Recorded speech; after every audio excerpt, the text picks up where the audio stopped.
রাসূল আকরাম সাল্লাল্লাহু আলাইহি ওয়াসাল্লামের কাছে এক ব্যক্তি এসেছে, এসে বলে, ইয়া রাসূলুল্লাহ সাল্লাল্লাহু আলাইহি ওয়াসাল্লাম, আমার হৃদয়টা বড় কঠোর, আমার দিলটা শক্ত হয়ে গেছে, আপনি আমারে কিছু আমল শিখিয়ে দেন, যেই আমল করলে আমার কঠোর হৃদয়টা নরম হয়ে যাবে।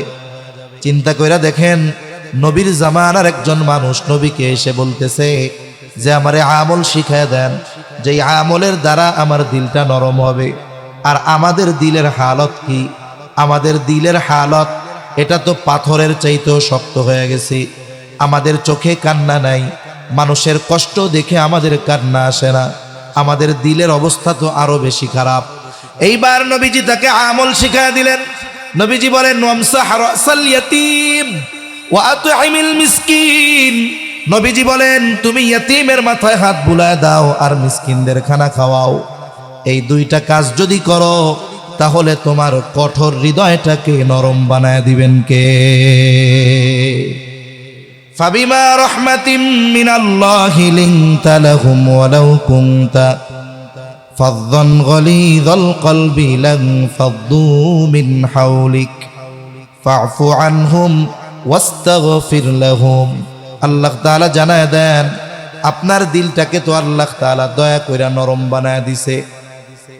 যদি দিল নরম না হইতো, বলে এই যে মানুষগুলো আপনার কাছে আসে, আপনার পাশে এসে বসে, আপনাকে ঘিরে রাখে, বলে লাং ফাদ্দু মিন হাউলিক, এরা আপনার কাছে আসতো না, আপনার কাছে বসতো না, আপনাকে ঘিরা রাখতো না। আরে আপনার দিল তো আল্লাহ আমি নরম বানায় দিয়েছি, এই জন্য এরা আসে। এদের হয়তো আচরণ অনেক সময় অপছন্দনীয় হতেই পারে, কারণ এরা সাধারণ মানুষ, বোঝে না।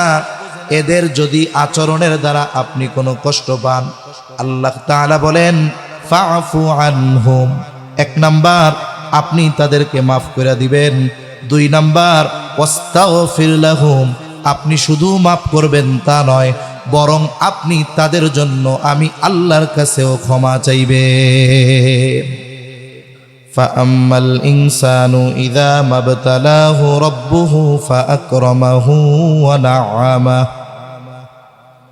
আল্লাহ তাআলা বলেন, তিনি যখন মানুষের পরীক্ষা নেওয়ার জন্য ফাআকরামাহু ওয়া না'আমাহু, তাকে সম্মানিত করেন, তাকে নেয়ামত দেন, তখন এই মানুষগুলো বলতে থাকে ফায়াকুলু রব্বি আকরামান, যে আমার রব আমাকে সম্মানিত করেছে। সে মনে করে সম্মানিত করেছে, অথচ আল্লাহ তাআলা বলে আমি পরীক্ষা নেওয়ার জন্য এগুলো দিলাম। ওই সমস্ত মানুষেরা এই সম্পদ সম্মান পাওয়ার দ্বারা মনে করে আল্লাহ তাআলার কাছে তারা গ্রহণযোগ্য ব্যক্তি, আল্লাহ মনে হয় তাদেরকে খুব ভালোবাসে। এরপর আয়াতে আল্লাহ তাআলা বলেন, ওয়া আম্মা ইযা মাবতালাহু ফাকাদারা আলাইহি রিজকাহ। আল্লাহ তাআলা যখন তাদের পরীক্ষাটা একটু অন্যভাবে নেন, রিজিকের মধ্যে সংকীর্ণতা দেন। সম্পদ দিয়েছিলেন, আল্লাহ সম্পদ কেড়ে নেন। সম্মান দিয়েছিলেন, আল্লাহ তাআলা সম্মান কেড়ে নেন। যখন এই সবের মধ্যে সংকীর্ণতা দিয়ে আল্লাহ তাআলা পরীক্ষা নেন, তখন এই মানুষগুলো বলে ফায়াকুলু রব্বি আহানান, আমার রব আমাকে অপমানিত করেছে। তাফসীরের মধ্যে এসেছে, সে মূলত বলতে চায় যে আমি সম্মান সম্পদের উপযুক্ত ছিলাম, কিন্তু আমার মালিক আমাকে এগুলো না দিয়ে অপমানিত করেছে। তাহলে প্রথম অবস্থায় পরীক্ষা করার জন্য যখন সম্পদ সম্মান আল্লাহ তাআলা দেন, ও মনে করে আমি এটা নিজ যোগ্যতায় পেয়েছি। আবার যখন এগুলো কেড়ে নিয়ে তাকে পরীক্ষা নেওয়া হয়, ও মনে করে আমি সম্পদ সম্মানের উপযুক্ত ছিলাম, কিন্তু আল্লাহ আমার এইগুলো দেয় নাই। নাউজুবিল্লাহ। সে বলতে চায় আমি উপযুক্ত, আমাকে দেয় নাই। আমাদের সমাজে অনেক মানুষ আছে, উদাহরণ বোঝার জন্য বলতেছি আর কি। একটা মানুষ নির্বাচন করবে, নির্বাচনের আগে থেকেই তার ফিল্ড ভালো, জনগণ সম্পৃক্ততা ভালো, সব কিছু তার ঠিকঠাক, সে চিন্তা করতেছে আমি আমার নিকটতম প্রতিদ্বন্দ্বী যে হবে কমপক্ষে তার দ্বিগুণ ভোট পেয়ে আমি নির্বাচিত হব, সে মোটামুটি নিশ্চিত। কিন্তু দেখা গেল নির্বাচনে সে জয়ী হতে পারল না। এবার নির্বাচন পরবর্তীকালীন নেতা কর্মী এলাকাবাসীকে নিয়ে সে একটা মিটিং করতেছে। সমাবেশের মধ্যে বক্তব্য দিতে গিয়ে বলতেছে, হায় রে, হইয়াই গেছিলাম কিন্তু আল্লাহ আমার হইতে দিল না। এরকম বলার লোক আছে না নাই? তার মানে সে নিজেকে উপযুক্ত মনে করে, কিন্তু আবার জয়ী না হওয়ার জন্য দোষ দেয় কাকে? আল্লাহ তাআলাকে। এই ধরনের কিছু মানুষ আছে, এরা বলতে চায় আমরা সম্পদ সম্মানের উপযুক্ত, কিন্তু আল্লাহ তাআলা আমাদেরকে এগুলো দেন নাই। আল্লাহ রাব্বুল আলামিনের ব্যাপারে তারা যখন এই কথা বলে, অথচ বিষয়টা এমন ছিল না, বরং আল্লাহ তাআলার ব্যাপারে এই মানুষগুলো মিথ্যা আরোপ করে। আমি আপনি যতই দুর্বল হই না কেন, আমার আপনার ব্যাপারে কেউ যদি কোনো অপবাদ দেয়, এমন কোনো বিষয় আমার আপনার উপরে চাপিয়ে দিতে চায় যার সাথে আমার আপনার কোনো সম্পর্ক নাই, আমি আপনি যতই দুর্বল হই না কেন, এই রকম কোনো মিথ্যা আরোপ আমার আপনার ব্যাপারে যদি কেউ করে, বলেন তো আমি আপনি এই কথার প্রতিবাদ করব কি করব না? করবেন তো সবাই নাকি? আমরা প্রতিবাদ করব যে দেখো আমরা এই বিষয়ের সাথে জড়িত নয়, বরং তোমার এই অধপতনের কারণ হলো এইটা এইটা এইটা। এখন যেই মানুষগুলো বলে আমি সম্পদের উপযুক্ত ছিলাম, সম্মানের উপযুক্ত ছিলাম, কিন্তু আল্লাহ তাআলা আমাকে দেয় নাই, মূলত এই মানুষগুলো আল্লাহ তাআলার ব্যাপারে মিথ্যা আরোপ করে। এই জন্য আল্লাহ সুবহানাহু ওয়া তাআলা তাদের এই কথার প্রতিবাদ করে বলেন কাল্লা। তারা কি বলে? তারা বলে আমরা সম্পদ সম্মানের উপযুক্ত ছিলাম, দেয় নাই কে? আর আল্লাহ তাআলা বলেন কাল্লা, কখনোই এমনটা নয়। তোমরা উপযুক্ত ছিলা, আমি দেই নাই, এমনটা নয়। প্রথমে আল্লাহ তাআলা তার ব্যাপারে করা মিথ্যারোপ এর প্রতিবাদ করলেন, এরপরে তাদের ওই রিজিক সংকীর্ণতা কেন আসলো এর কারণগুলো আল্লাহ তাআলা বর্ণনা করেন। আমি যে আয়াতগুলো আপনাদের খেদমতে তিলাওয়াত করেছি, আমার যেটা বলা মূল উদ্দেশ্য যে রিজক সংকীর্ণতার কারণ আল্লাহ তাআলা মানুষকে পরীক্ষা করার জন্য জীবন উপকরণের মধ্যে রিজিকের মধ্যে সংকীর্ণতা কেন দেন, এর কিছু কারণ আল্লাহ তাআলা এই জায়গায় বর্ণনা করেছেন। এখন আমরা এখান থেকে কি শিখব? মূলত আমরা যদি চাই আমাদের রিজিক প্রশস্ত হোক, আমরা যদি চাই আমাদের রিজিক বরকতময় হোক, আমরা যদি চাই আমাদের রিজিকের মধ্যে সংকীর্ণতা না আসুক, তাহলে আমাকে এই কথাগুলো একটু খেয়াল দিয়ে শুনতে হবে। আশা করা যায় যে এর দ্বারা শুধু আমি আখিরাতের ফায়দা অর্জন করতে পারবো তা না, দুনিয়ারও কিছু লাভ ইনশাআল্লাহ হবে। কারণ আমরা তো নগদ চাই, আমাদের কথা হলো নগদ যা পাও হাত পেতে নাও, বাকির খাতা শূন্য থাক। মনিটরের আওয়াজটা একটু বাড়াইতে পারবেন? এতবার বলতে আমার লজ্জা লাগে, একবারে বাড়াই দিলে হয়ে যায়।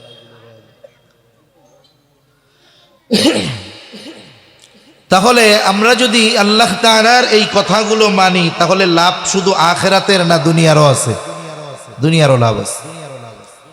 আল্লাহ রাব্বুল আলামিন প্রথমে তাদের কথার প্রতিবাদ করে বলেন কাল্লা, কখনোই এমনটা নয় যে তোমরা সম্মানের উপযুক্ত, আমি তোমাদের কাছ থেকে সম্মান কেড়ে নিয়েছি, সম্পদের উপযুক্ত সম্পদ বঞ্চিত করেছি, এমনটা নয়। তাহলে কেন তোমাদের রিজিকের মধ্যে সংকীর্ণতা আসলো? আল্লাহ তাআলা বলেন বাল্লা তুকরিমুনাল ইয়াতীম। আল্লাহ রাব্বুল আলামিন বলেন তোমাদের রিজিক সংকীর্ণতার এক নম্বর কারণ আল্লাহ তাআলা বলেন লা তুকরিমুনাল ইয়াতীম, যে তোমরা ইয়াতীমদেরকে সম্মান করো না। প্রথম কথা হলো ইয়াতীম তো সাধারণত নাবালেগ হবে, তা আমরা বড় মানুষ, নাবালেগ এদের আবার কেমনে সম্মান করব? মূল কথা হলো ইয়াতীম সে তো মানুষ, সেই ইয়াতীম হিসাবে আমাদের কাছে কিছু আচরণ, কিছু হক তার প্রাপ্য ছিল, মূলত তোমরা ওই ইয়াতিমদের হকগুলো প্রদান করো না। ইয়াতিমদের সাথে সদাচরণ করা এটা খুব জরুরি একটি বিষয়। সাধারণত ইয়াতিম প্রথমত দুই ধরনের হতে পারে। এক ধরনের ইয়াতিম হলো ধনী ইয়াতিম, আর এক ধরনের ইয়াতিম হলো দরিদ্র ইয়াতিম, গরিব ইয়াতিম। অনেক ইয়াতিম আছে দেখা যায় তার বাবা দুনিয়া থেকে চলে গেছে ঠিক, কিন্তু তার জন্য অঢেল সম্পদ রেখে গেছে। আবার আর এক ধরনের ইয়াতিম আছে সম্পদও নাই বাবাও নাই। যে ইয়াতিমের বাবা সম্পদ রেখে মারা গেছে, ওই ইয়াতিমের সাথে যদি কেউ খারাপ আচরণ করে, কথার মাধ্যমে কষ্ট দেয়, ওই ইয়াতিমের হৃদয়ের মধ্যে এই চিন্তা আসবে, আহারে আমার আব্বু যদি আজকে বেঁচে থাকতো তাহলে এই মানুষগুলো আমার সাথে খারাপ আচরণ করতো না। আবার যে ইয়াতিম দরিদ্র, তার উপরে যদি কেউ খারাপ আচরণ করে, তার সাথে যদি কেউ অন্যায় আচরণ করে, তাহলে তার দিলের মধ্যে চিন্তা আসবে, আরে আজকে যদি আমার বাবা থাকতো, অথবা আমার বাবা আমার জন্য অনেক সম্পদ রেখে যাইতো, তাহলে হয়তো মানুষগুলো আমার সাথে খারাপ আচরণ করতো না। এই জন্য সর্বপ্রথম ইয়াতিমের সাথে করণীয় বিষয় হলো, ইয়াতিম ধনী হোক আর দরিদ্র হোক, সকল ধরনের ইয়াতিমের সাথে ভালো আচরণ করার দরকার আছে না নাই? ইয়াতিমদের সাথে ভালো আচরণ করতে হবে, কথার মাধ্যমে, অন্যান্য আচরণের মাধ্যমে। রাসূল আকরাম সাল্লাল্লাহু আলাইহি ওয়াসাল্লামের কাছে এক ব্যক্তি এসেছে, এসে বলে, ইয়া রাসূলুল্লাহ সাল্লাল্লাহু আলাইহি ওয়াসাল্লাম, আমার হৃদয়টা বড় কঠোর, আমার দিলটা শক্ত হয়ে গেছে, আপনি আমারে কিছু আমল শিখিয়ে দেন, যেই আমল করলে আমার কঠোর হৃদয়টা নরম হয়ে যাবে। চিন্তা কইরা দেখেন, নবীর জামানার একজন মানুষ নবীকে এসে বলতেছে যে আমারে আমল শিখিয়ে দেন, যেই আমলের দ্বারা আমার দিলটা নরম হবে। আর আমাদের দিলের হালত কি? আমাদের দিলের হালত এটা তো পাথরের চাইতেও শক্ত হয়ে গেছে। আমাদের চোখে কান্না নাই, মানুষের কষ্ট দেখে আমাদের কান্না আসে না, আমাদের দিলের অবস্থা তো আরো বেশি খারাপ। এইবার নবীজি তাকে আমল শিখায়া দিলেন। নবীজি বলেন, ওয়ামসাহ রাসাল ইয়াতীম ওয়া আত'ইমিল মিসকিন। নবীজি বলেন, তুমি ইয়াতীমের মাথায় হাত বুলায় দাও আর মিসকিনদের খানা খাওয়াও। এই দুইটা কাজ যদি করো, তাহলে তোমার কঠোর হৃদয়টাকে নরম বানায় দিবেন কে? কারণ যেই মানুষগুলোর হৃদয় কঠোর, এ মানুষগুলোর কেউ ভালোবাসে। আল্লাহ তাআলা আমার আপনার নবীর দিলকে দয়া কইরা নরম বানায় দিয়েছিলেন। নবীর দিল নরম ছিল বিধায় একেবারে একজন প্রত্যন্ত অঞ্চলের মানুষ, গ্রাম্য একজন মানুষ, সেও নবীর কাছে এসে গায়ে হাত দিয়ে নবীর সাথে কথা বলতে পারত। একজন গ্রামের মানুষ আসছে, গ্রামের অনেক সহজ সরল মানুষ আছে, এনারা অত জেন্টালিটি বোঝে না, ওনারা অত শহরের মানুষের মতো আর্টিফিশিয়াল আচরণ বোঝে না, এনারা সহজ সরল। ওনাদের ওই সরলতাকে শহরের মানুষ অনেক সময় মূর্খতা বলে আর কি, কিন্তু বাস্তবে ওনারা সরল মানুষ। মানুষের সাথে আসে, আইসা বসে, হাত মিলায়, গায়ে হাত দিয়ে জিজ্ঞাসা করে। এইরকম সরল মানুষগুলো শহরের মানুষের সাথে আইসা যদি করে, তাহলে আমরা শহরের মানুষ ঝাড়ি একটা দিয়া এমন ঝাড়ি দিমু যে ও ভয়ে 3 হাত দূরে চলে যাবে, ঠিক কিনা বলে? কিন্তু নবীজির দিল নরম হওয়ার কারণে নবীজির কাছে এই ধরনের মানুষরা বেশি বেশি আসতো, নবীর কাছে আসতো। এখন ওই মানুষগুলো তো বোঝে না যে ইনি একজন নবী, এনার সাথে আচরণ কেমন হওয়া দরকার, না বোঝার কারণে এরা উল্টাপাল্টা করে ফেলে। আর আল্লাহ তাআলা নবীকে কি বলেন? ফাবিমা রাহমাতিম মিনাল্লাহি লিনতা লাহুম ওয়ালাউ কুনতা ফাযযান গালিযাল কলবি লানফাদ্দু মিন হাওলিক ফা'ফু আনহুম ওয়াস্তাগফির লাহুম। আল্লাহ তাআলা জানায় দেন, আপনার দিলটাকে তো আল্লাহ তাআলা দয়া কইরা নরম বানায় দিছে। যদি দিল নরম না হইতো, বলে এই যে মানুষগুলো আপনার কাছে আসে, আপনার পাশে এসে বসে, আপনাকে ঘিরে রাখে, বলে লাং ফাদ্দু মিন হাওলিক, এরা আপনার কাছে আসতো না, আপনার কাছে বসতো না, আপনাকে ঘিরা রাখতো না। আরে আপনার দিল তো আল্লাহ আমি নরম বানায় দিয়েছি, এই জন্য এরা আসে। এদের হয়তো আচরণ অনেক সময় অপছন্দনীয় হতেই পারে, কারণ এরা সাধারণ মানুষ, বোঝে না। এদের যদি আচরণের দ্বারা আপনি কোনো কষ্ট পান, আল্লাহ তাআলা বলেন ফাআফু আনহুম। 1 নাম্বার, আপনি তাদেরকে মাফ করে দিবেন। 2 নাম্বার, ওয়াস্তাগফির লাহুম, আপনি শুধু মাফ করবেন তা নয়, বরং আপনি তাদের জন্য আমি আল্লাহর কাছেও ক্ষমা চাইবেন। প্রথমে বলবেন আমি মাফ করে দিলাম, এরপরে আল্লাহরে বলবেন আল্লাহ আপনিও মাফ করে দিয়েন। তা দেখেন নবীজির দিল নরম ছিল, এই জন্য নবীজির সাথে মদিনার মূল সড়কে একজন গোলাম, সেও নবীর সাথে মিশে মিশে হাতে হাত রেখে পথ চলতে পারত। তা আমাদের দিলের অবস্থা বড় কঠিন, কঠোর। তা নবীর জামানার একজন মানুষ নবীরে বলতেছে যে আমারে আমল শিখায় দেন, যাতে করে আমার শক্ত দিলটা নরম হয়ে যায়। নবী কি বললেন? ইয়াতিমের মাথায় হাত বুলায় দাও, মিসকিনরে খানা খাওয়াও। এজন্য আমরাও যদি আমাদের দিলটারে নরম বানাতে চাই, বলে ইয়াতিমের মাথায় আমরা হাত বুলায় দিব, ইয়াতিমকে আদর করব, স্নেহ করব। যদি কারো সামর্থ্য থাকে, অ্যাবিলিটি থাকে, মাদ্রাসাগুলোর মধ্যে সবচাইতে বেশি ইয়াতিম লালন পালন করা হয়। এই বাংলাদেশে এনজিওরা এসেছিল যতগুলো কারণ দেখিয়ে, এর মধ্যে অন্যতম একটি কারণ ছিল যে শিশু যারা আছে অনাথ, মা বাবা নাই, টাকা পয়সা নাই, এদের লালন পালন, খাদ্য, বস্ত্র, চিকিৎসা, বাসস্থানের ব্যবস্থা তারা করবে। কিন্তু এই সব প্রলোভন দিয়ে বাংলাদেশে আসলো। ওলামায়ে কেরাম তাদের দুর্বিসন্ধি বুঝতে পেরেছিলেন বিদায় শেখুল হাদিস আল্লামা আজিজুল হক রহমাতুল্লাহি আলাইহি সহ ওই সময়ের ওলামায়ে কেরাম বাধা প্রদান করেছিলেন। কিন্তু সাধারণ মানুষ তো বুঝে না। সাধারণ মানুষ, তাদের মধ্যে আরো বিরূপ প্রতিক্রিয়া দেখা গেল। এরা বলে যে কিছু মানুষ আমাদের কল্যাণ করতে চায়, উপকার করতে চায়, হুজুররা আমাগো উপকারও চায় না। হুজুররা তো গভীর চিন্তা ভাবনা কইরা বলছে দরকার নাই, কিন্তু সাধারণ মানুষ তো আর বুঝে নাই। ওই সময় বিরোধিতা করছে। এখন এনজিও বাংলাদেশে আসছে, কি করে? এতিম, অনাথ, অসহায়, এদের সেবা তো বহুদূর, সেবার নামে সুদে টাকা দিয়া, টাকা যদি না দিতে পারে পরনের কাপড়ও খুলে নিয়ে গেছে, এমন নজির এই দেশে আছে, ঠিক কিনা বলেন?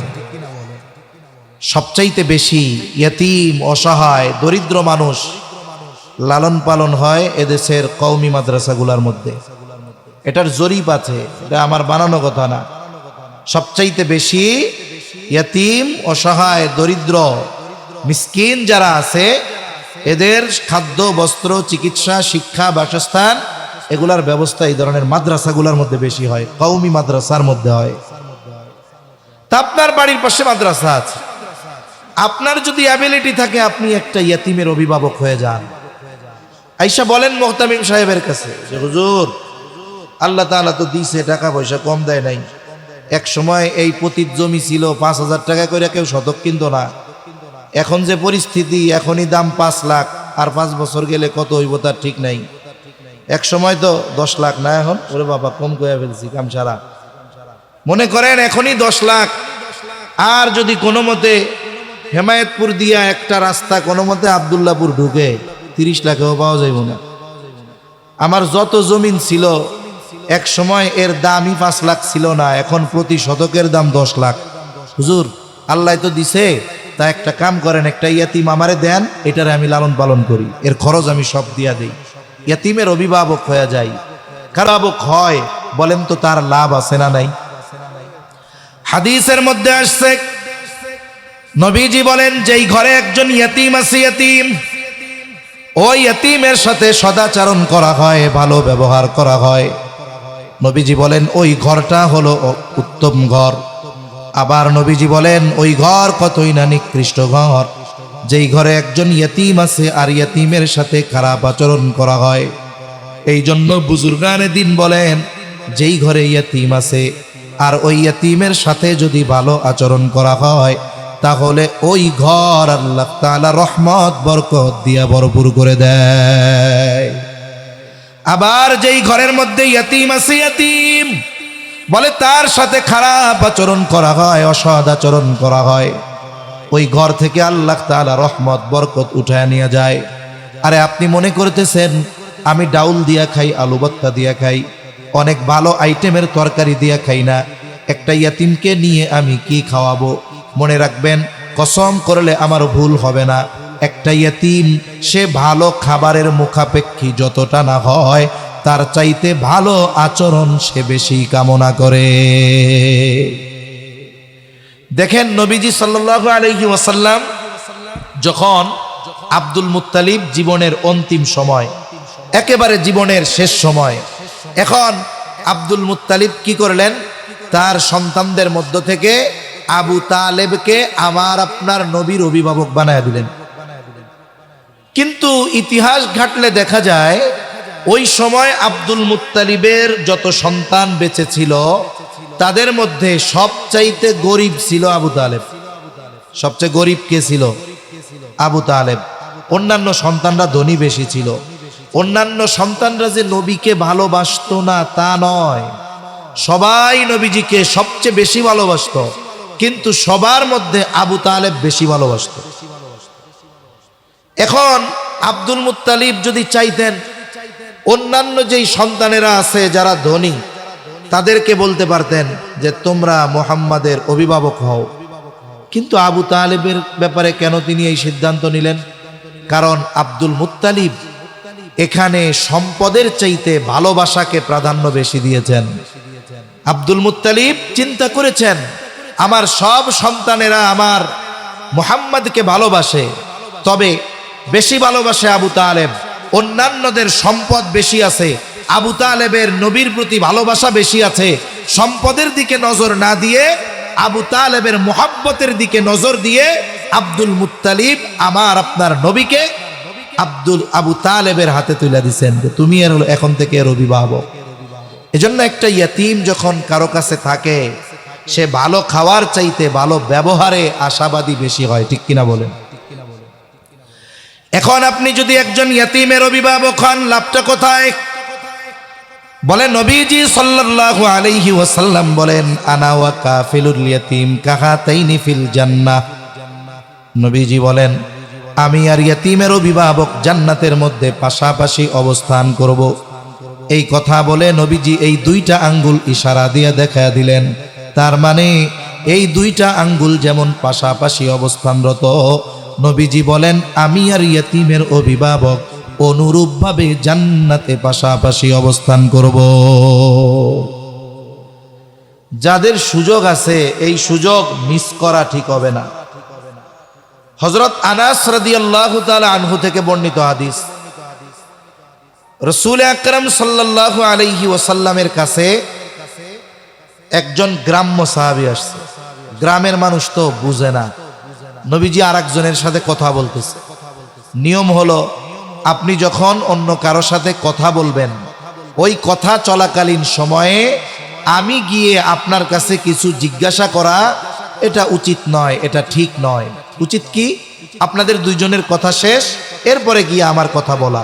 কিন্তু গ্রামের মানুষ তো বুঝে না, দৌড়াই সেই নবীজির কাছে বলতেছে ইয়া রাসূলুল্লাহি মাতা সাআ, হে আল্লাহর রাসূল কিয়ামত কখন হবে? নবীজি ওই ব্যক্তির সাথে কথা শেষ করার পরে বলতেছেন ওই ব্যক্তি কোথায় যে জিজ্ঞাসা করলো কিয়ামত কখন হবে? এইবার ওই ব্যক্তি বলে আনা ইয়া রাসূলুল্লাহ, আমি জিজ্ঞাসা করেছি হে আল্লাহর রাসূল। এই ব্যক্তির প্রশ্ন জিজ্ঞাসা করার ভাবটা একটু অন্যরকম ছিল, এই জন্য নবীজি তার এই কথার জবাব না দিয়ে পাল্টা প্রশ্ন তাকে করলেন। নবীজি জিজ্ঞাসা করতেছে মা আদাত্তা লাহা, কিয়ামতের জন্য তুমি কি পাথেয় সংগ্রহ করেছো? লোকটা গ্রামের মানুষ, সহজ সরল মানুষ, সহসাই সে জবাব দিয়ে বলে আমি আল্লাহ এবং তার রাসূলকে ভালোবাসি। নবীজি তার এই কথার জবাবে বললেন আল মারউ মা'a মান আহাব্বা। নবীজি বলেন যে যাকে মোহাব্বত করে তার সাথে অবস্থান করবে। এইবার লোকটা তার বাড়ির দিকে হাঁটা দিল। হযরত আনাস রাদিয়াল্লাহু তাআলা আনহু বলেন নবীজির মুখে এই কথা শ্রবণ করবার পর যে যে যাকে মোহাব্বত করে তার সাথে অবস্থান করবে, এই কথা শুনে আমরা এতটা খুশি হয়েছি যে ইসলাম গ্রহণের পরে আর কোনো কথায় আমরা এতটা খুশি হই নাই। সাহাবায়ে কেরাম নবীর সাথে জান্নাতে থাকতে পারবে এই কথা শুনে যত খুশি হইছে, বলে ইসলাম গ্রহণের পরে আর কোনো কথায় আমরা এতটা খুশি হই নাই। সুবহানাল্লাহ। এখন বলেন তো, নবীর সাথে থাকার খবরে সাহাবায়ে কেরাম এত খুশি, এই নবীর সাথে থাকার সুযোগ এখনো আমাদের জন্য আছে না নাই? আছে, কিন্তু কাজটা ঠিকমতো করলে হবে। শাইখুল ইসলাম আল্লামা শাহ আহমদ শফি রহমাতুল্লাহি আলাইহি গল্প শোনায় একটা আপনাদের। হযরত একবার কক্সবাজার সফরে যাবে, টেকনাফ একেবারে শেষে, ওই 2013 সালের দিকে। তখন পুরা কক্সবাজারের উলামায়ে কেরাম ব্যাপক আয়োজন, শাইখুল ইসলামের আগমন হবে, বিশাল আয়োজন হচ্ছে।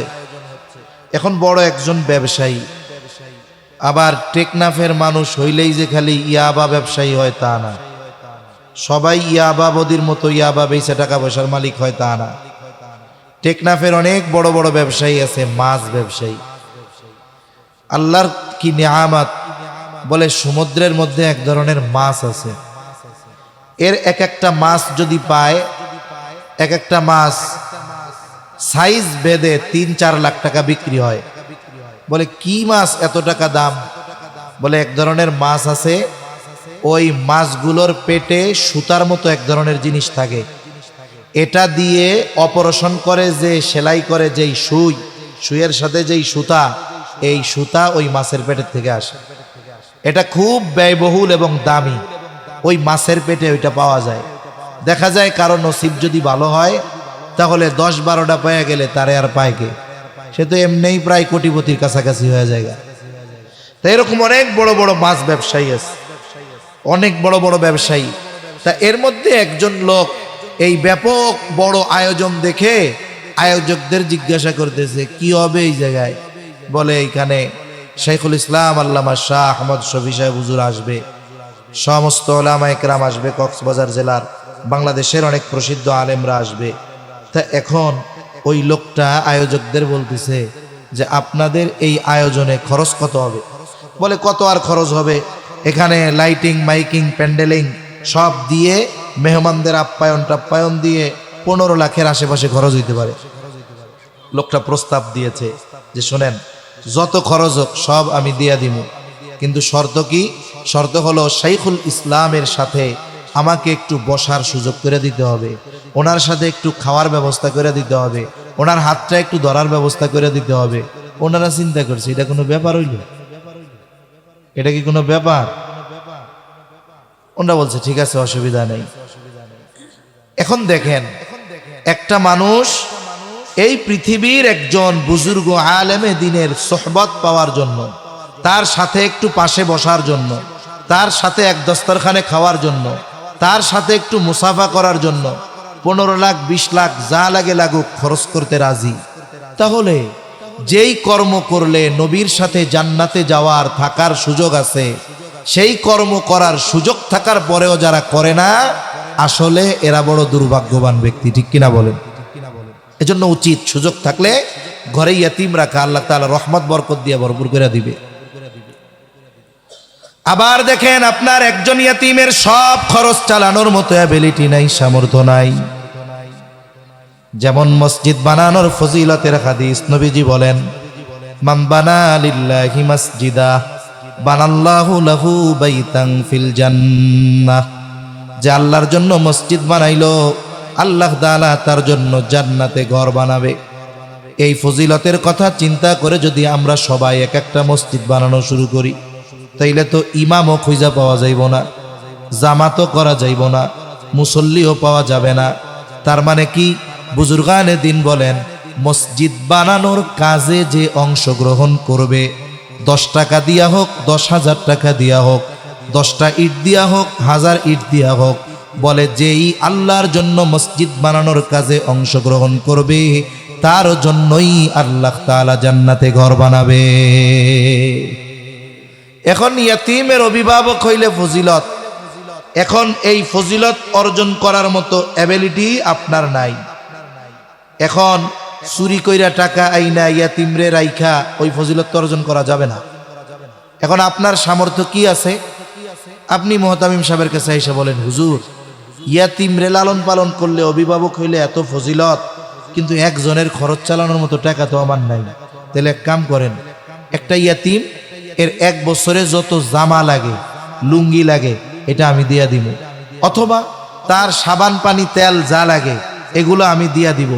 একটা অংশের অভিভাবকত্বের দায়িত্ব যদিও গ্রহণ করা যায়, আশা করা যায় এই কারণেও নবীর সাথে জান্নাতে থাকা যাবে ইনশাআল্লাহ। তাহলে ইয়াতিমের সাথে সদাচরণ করা, বলে ইয়াতিমের অভিভাবকত্ব যদি গ্রহণ করার মতো সুযোগ থাকে, ইয়াতিমের অভিভাবকত্ব গ্রহণ করা, সাথে সাথে এই ব্যাপারে সর্বোচ্চ সতর্ক থাকা যে ইয়াতিমের সম্পদ যেন ভোগ না করা হয়ে যায়। কারণ এই সমাজে অনেক মানুষ আছে, বাতিজার সম্পদ, ভাইগনার সম্পদ, ইয়াতিম বাচ্চা তার বাবা সম্পদ রেখে মারা গেছে, সে জানেও না কোথায়। দেখা যায় অনেক চাচা আছে বাতিজাকে ঠগায়া সম্পদ নিজে বাগায়া নেয়, আছে না নাই? সাধারণভাবে অন্যায়ভাবে কারো সম্পদ ভক্ষণ করা এটা তো জঘন্য অপরাধ। মনে করেন বিশেষ করে জমি জাতি নিয়ে হয় ঢাকা শহর বা তার আশেপাশে, চিন্তা করে কোনো মধ্যে যদি 1 বিঘত ঠেলা দিতে পারি ওইদিকে, এইভাবে 10 শতক লম্বা 1 বিঘত ঠেলা দিছে, 1 শতক তো এমনি বাইরে চলে আইব, 1 শতক আইলেই তো 15 লাখ, আর কি লাগে? এটা দিয়ে বাউন্ডারির টাকা হয়ে যাবে। বা আছে না এরকম আল্লাহর বান্দা? আইল ঠেলা, জমি ঠেলা লোক আছে না নাই? এগুলো বাদ দিতে হবে। কারণ নবীজি বলেন, কেউ যদি অন্যায়ভাবে কারো 1 বিঘত জমিন দখল দেয়, আল্লাহ তাআলা কিয়ামতের দিন তার গলায় 7 তবক জমিন পেঁচায়া দিবে। মানুষরা দেখা বুঝবে এই লোকটা ওই দলের লোক ছিল আর কি। এজন্য দুনিয়াতে একটু কম খাওয়া ভালো, আখেরাতে ধরা না খাইয়া। আপনি আমি যদি দুনিয়া একটু ছাড় দেই, আশা করা যায় আল্লাহ তাআলা এই কারণে আখেরাতে আমাকে অনেক বড় বড় বিষয় থেকে ছাড় দিবে ইনশাআল্লাহ। এজন্য সাধারণভাবে অন্যের সম্পদ অন্যায়ভাবে ভোগ করা নিষেধ। এইখানে ইয়াতিমের সম্পদটা আরো জঘন্য হিসাবে আল্লাহ তাআলা অভিহিত করেছেন। আল্লাহ তাআলা ইয়াতিমের সম্পদকে আগুনের সাথে তুলনা করেছেন। এই জন্য আল্লাহ তাআলা বলেন, ইন্নাল্লাযীনা ইয়াকুলুনা আমওয়ালাল ইয়াতামা গুলমান ইন্নামা ইয়াকুলুনা ফি বুতুনিহিম নারা। আল্লাহ রাব্বুল আলামিন বলেন, নিশ্চয়ই যারা অন্যায়ভাবে ইয়াতিমের সম্পদ ভক্ষণ করে, ইন্নামা ইয়াকুলুনা ফি বুতুনিহিম নারা, আল্লাহ তাআলা বলেন কেমন যেন তারা আগুন দ্বারা তাদের পেট ভরপুর করে। বলেন তো আগুনের অবস্থান জান্নাত নাকি জাহান্নাম? আল্লাহ তাআলা এই জন্য বলেন, ওয়াসায়াসলাউনা সাঈরা, আগুন দ্বারা যে তার পেট ভরপুর করলো তার ঠিকানা তো জান্নাত হতে পারে না, অচিরেই তার আবাসস্থল হবে জাহান্নাম। এই জন্য সাবধান, ইয়াতিমের সম্পদ ভক্ষণ করা যাবে না। ইয়াতিমের সম্পদ যদি কারো মধ্যে থাকে, এটা ইয়াতিমকে যথাযথভাবে বুঝায়া দিতে হবে। এজন্য ইয়াতিমের সম্পদ খায়া ফেলা এটা হলো আবু জাহেল মার্কা কাজ। আবু জাহেলের বদ অভ্যাসগুলোর মধ্যে একটা বদ অভ্যাস ছিল, যখন কোনো সম্পদশালী ব্যক্তি মরণাপন্ন অবস্থায় চলে যেত, ওই ব্যক্তির যদি অন্যান্য কোনো লোক না থাকতো, আর যদি তার এমন কোনো বাচ্চা থাকতো যেটা নাবালক, এই ধরনের লোকের কাছে গিয়ে আবু জেহেল বলতো, ভাইরে তুমি তো মনে হয় আর বেশি দিন বাঁচবা না, তুমি যদি মইরা যাও তোমার বাচ্চার কি হবে, তোমার সম্পদের কি হবে? মানুষ তোমার সম্পদ খেয়ে ফেলবে, তোমার বাচ্চা লাঠি উষ্টা খাবে, তোমার বাচ্চা সম্পদ বঞ্চিত হবে, তার জীবন কষ্টকর হয়ে যাবে। তা কি করা যায়? বলে এক কাজ করো, তুমি সবার সামনে ঘোষণা দাও যে তুমি মারা যাওয়ার পরে তোমার সন্তানের অভিভাবক সম্পদের দেখাশোনার দায়িত্ব হইল আমার। লোকটা চিন্তা করতো, হ্যাঁ কথা তো ঠিক, আবু জেহেল যদি আমার সন্তানের অভিভাবক হয়, সম্পদের দেখাশোনার দায়িত্ব নেয়, তাইলে আমার সন্তান সম্পদের দিকে চোখ তুইলা তাকানোর সাহস কেউ করবে না, ঠিক কিনা বলে? আপনি যদি আপনার টাকা পয়সা নিরাপদ রাখতে চান, এলাকার মানুষের সামনে এলাকার সবচেয়ে বড় ডাকাতের কাছে টাকাটা জমা রাখবেন, দেখবেন সে আপনার এই টাকা জান দিয়া হেফাজত করবে। এখন চিন্তা করতেছে যে আবু জেহেলরে বানাইলে তো সব নিরাপদ, এবার ঘোষণা দিত যে আমার মৃত্যুর পর আমার সম্পদ সন্তান সব কিছুর দায়িত্ব আবু জেহেলের। লোকটা মারা যাইত, সন্তানটা নাবালক। এইবার সন্তানকে সে ভালো মতো দেখাশোনা করতো না, উল্টা কি করতো, সন্তানটা যদি কোনো কিছু সম্পদ চাইতে আবু জেহেলের কাছে আসতো, আবু জেহেল তার ঘাড় ধাক্কা দিয়ে বাইর করে দিত, বলে সর্বদা এখান থেকে, এগুলো সব আমার। তাহলে ইয়েতিমের সম্পদ যারা বক্ষণ করে বলে তারা হলো আবু জেহেলের খাসলাতওয়ালা লোক, ঠিক কিনা বলেন? এজন্য ইয়েতিমের সম্পদ আমরা বক্ষণ করব না। যদি কারো কাছে থাকে ইয়েতিমের সম্পদ ফেরত দিয়া দিব। লম্বা কথা আর বলার মতো সুযোগ নাই। তাহলে আল্লাহ তাআলা রিজিক সংকীর্ণতার 1 নম্বর কারণ কি বললেন? যে তোমরা ইয়েতিমদেরকে সম্মান করো না। ইয়েতিমদের সম্মান করো না মানে ইয়েতিমদের সাথে সদাচরণ করো না, তাদের যেই হক সেই হক তোমরা প্রদান করো না, তাদেরকে তাদের হক বঞ্চিত করো, তাদের সম্পদ তোমরা মেরে খাও। বলে এই জন্য তোমাদের রিজিকের মধ্যে সংকীর্ণতা আসে। 2 নম্বর কারণ আল্লাহ তাআলা বলেন ওয়ালা তাহাদ্দুনা আলা তুআমিল মিসকিন। আল্লাহ তাআলা বলেন তোমরা পরস্পরকে মিসকিনদের খানা প্রদানে উৎসাহ দাও না।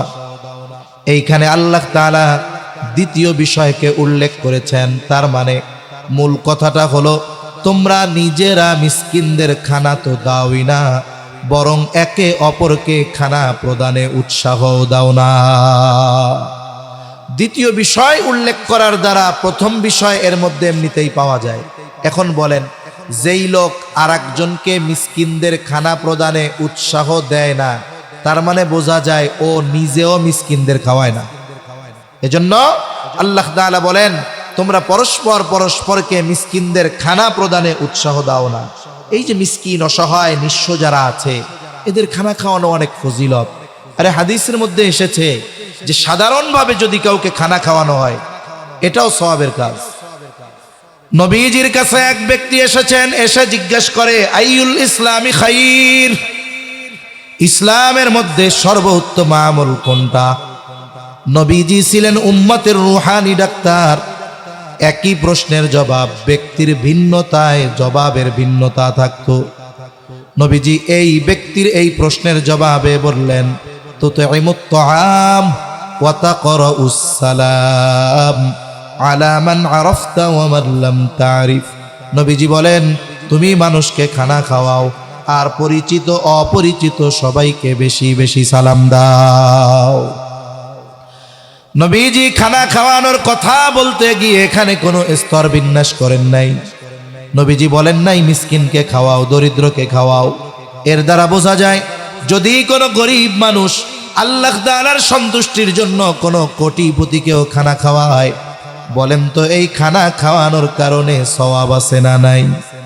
একটু চিন্তা করেন, একটা মানুষ তার খাবারের প্রয়োজন নাই, ধনী টাকা পয়সাওয়ালা, তাকে যদি আল্লাহর জন্য খাওয়ানো হয় সেখানে যদি সওয়াব থাকে, তাহলে যে মিসকিন বলেন তো তার খাবারের প্রয়োজন আছে না নাই?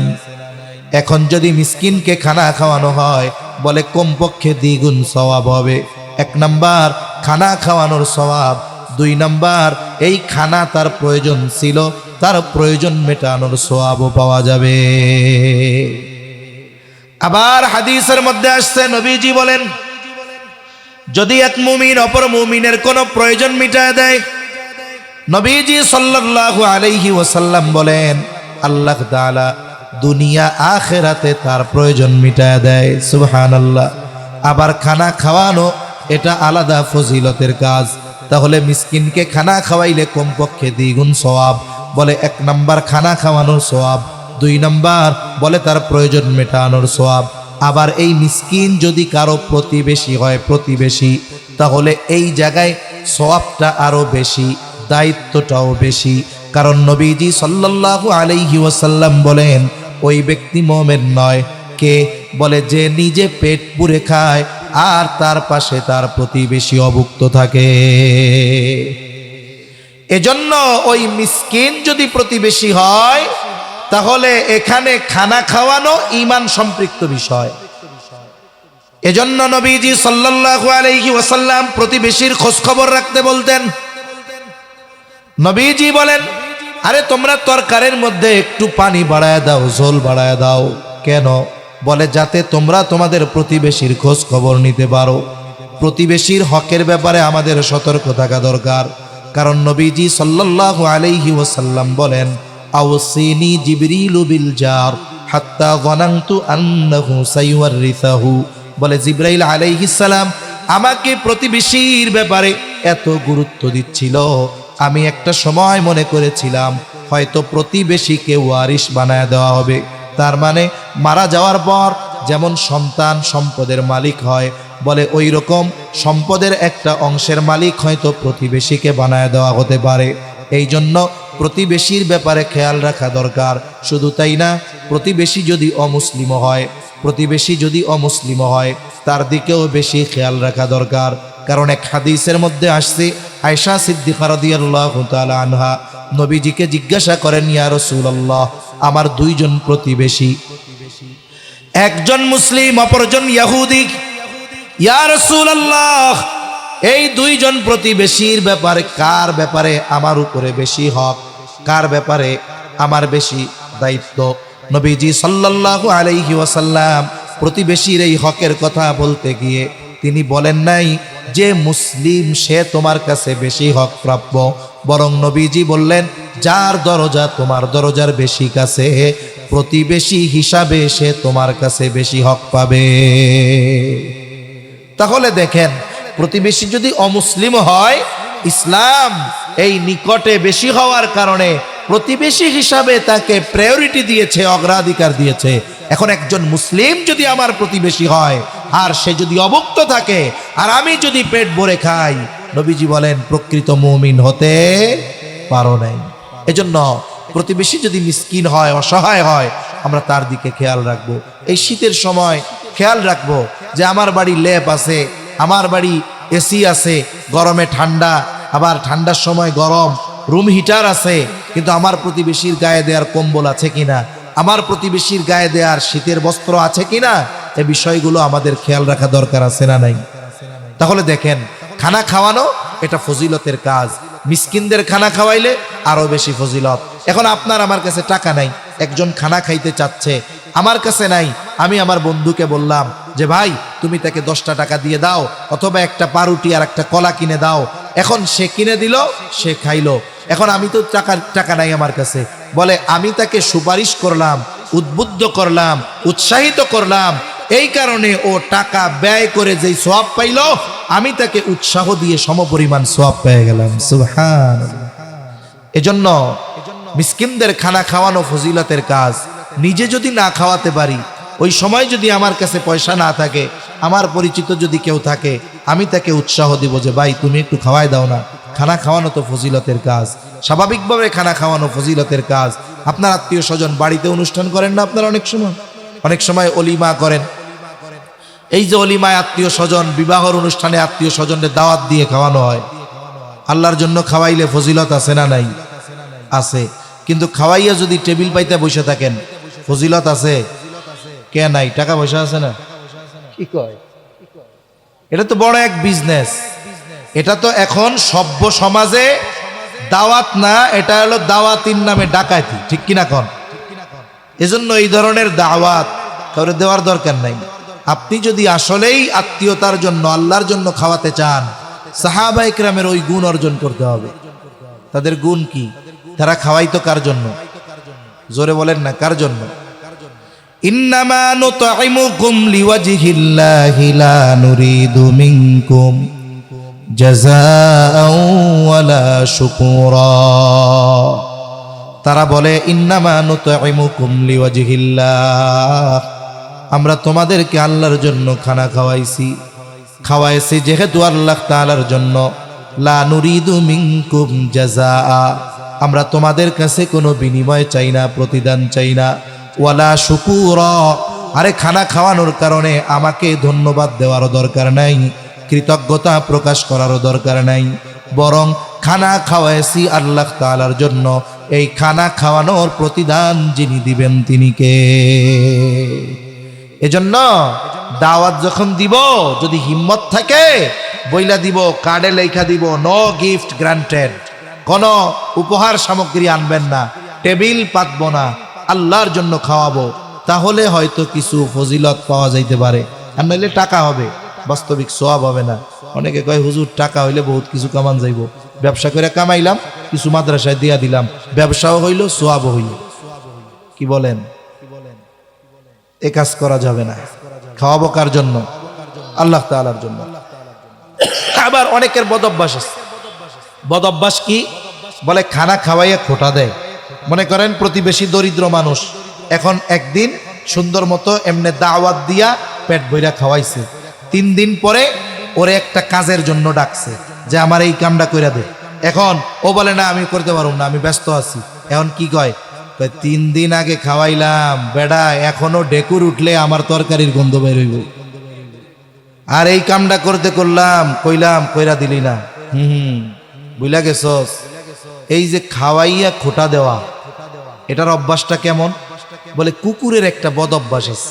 কুকুর পেট ভরে খাওয়ার পরে যখন এটারে হজম করতে পারে না, ওইটা উগরে ফেলে দেয়, বমি করে। এই বমি আবার রাইখা উনি চলে যায় না, আশেপাশে ঘুরঘুর করে একটু পরে ওই বমি আবার সাইটা খায়। বলে যারা মানুষকে উপকার করে খোটা দেয়, এদের অভ্যাস ওইটার মতো। এজন্য আমরা অনেক সময় আমাদের প্রতিবেশী এদের কাছে কিছু খাওয়ায়া উপকার করে তার থেকে আবার ফায়দা নেওয়ার আশা করি, এই ধরনের কাজ করাও ঠিক নয়। তাহলে বিষয়টা হলো, 2টা বিষয় গেল। বলে 1 নাম্বার, ইয়াতিমদেরকে সম্মান করো না, অর্থাৎ ইয়াতিমদের সাথে সদাচরণ করো না, তাদের হক আদায় করো না, উল্টা তাদের সম্পদ আরো মাইরা খাও। 2 নাম্বার বলে তোমরা নিজেরা মিসকিনদের খাওয়াও না, অপরকেও উৎসাহ প্রদান করো না। 3 নাম্বার বলে ওয়াতাকুলুনাত তুরাসা আকলাল লাম্মা, ওয়ারিসি সম্পদ সব একা খাওয়ার দান্দা করো। কত মানুষ আছে বোনদের হক মাইরা খায়, আছে না নাই? ফুফুদেরটা মাইরা খায়, আত্মীয় স্বজনেরটা মেরে খায়। মনে করেন একজন লোক, তার একটা ছেলে 2টা মেয়ে, ছেলেটা বড়, মেয়ে 2টারে বিবাহ দিয়ে দিয়েছে, বাবা বিবাহ দিয়ে বিয়ে দিছে, তারা শ্বশুর বাড়ি চলে গেছে। এইবার বাবা মারা গেল। বাবা মারা যাওয়ার পর দায়িত্ব কি? বলে প্রথম তার দাফন কাফনের ব্যবস্থা করা, যদি কোনো ঋণ থাকে ঋণ পরিশোধ করা। বলে এরপরে যদি কোনো ওসিয়ত কইরা যায়, ওসিয়তটা যদি তার সমুদয় সম্পদের সর্বোচ্চ 3 ভাগের 1 ভাগ বা তার কম হয়, ওসিয়ত পূরণ করা। এরপরে কি কাজ? বলে এরপরে বাকি যে সম্পদ থাকবে, যে যতটুকু হকদার, ওয়ারিসদের মধ্যে যথাযথভাবে বন্টন করে দেওয়া। এ দায়িত্ব কার? স্বাভাবিকভাবে যদি বড় ছেলে থাকে তার, ঠিক কিনা বলেন? কিন্তু বড় বলা কি করে? বড় বলা এই সব বন্টন না করে আগে মিলাদ দেওয়ার চিন্তা করে। এরপরে কি করে? বিলম্ব করতে থাকে। বাপ মারা গেছে, 15 বছর হয়ে গেছে, বোনরা যেখানে বিবাহ হয়েছিল ভালোই আছে ছিল। মানুষের জীবন একরকম না, জোয়ার ভাটার মতো। অনেক সময় সচ্ছলতা আসে, অনেক সময় অসচ্ছলতা আসে। বোনরা সচ্ছলতার মধ্যে ছিল, বাইরে আর কিছু কয় না। 15 বছর 16 বছর পর ভাইয়ের কাছে আসছে, বলে ভাই, বাবার সম্পদে তোমার যেমন হক আছে, আমাদের 2 বোনেরও হক আছে। আমাদের 2 বোনের অর্ধেক আর তোমার একা অর্ধেক।